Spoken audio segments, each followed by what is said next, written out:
Frank Ocean, Endless First Listen Review. Brilliantly confounding. Frank Ocean's visual album mixes the avant-garde with the accessible, but is it the precursor to an imminent pop collection?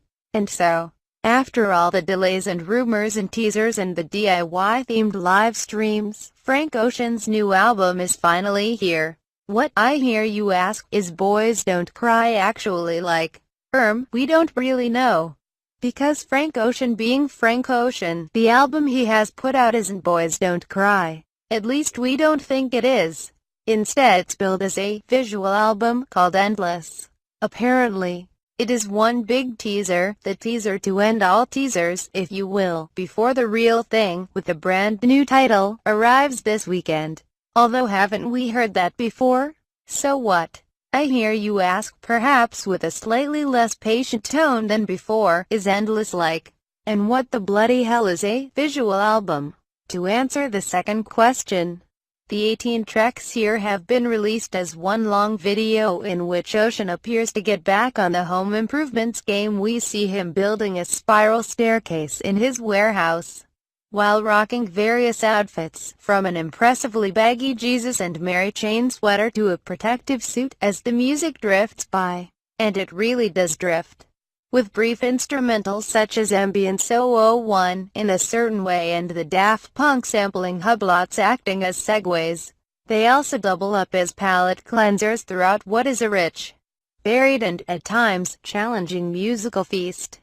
Because Endless isn't always an easy listen. There are computerized voices, arty curtain raiser device control, hazy electronic shimmers in here somewhere, and the odd snippet of conversation littered across Endless.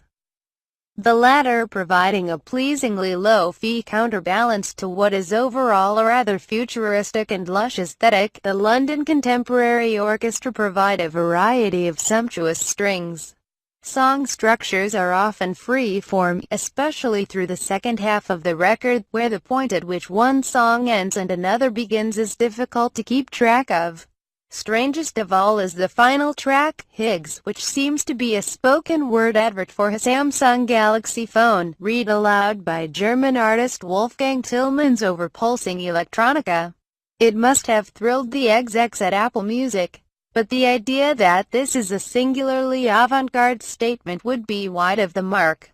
There are clearly songs here, as proved by the swooning synth lines on Comes des Garçons, or the reggae-tinged Slide on Me, staged over a skittering rhythm and acoustic guitar. It's just that these tracks have the tendency to dissolve into cut-up voices or pitch shifts or electronic bleeps.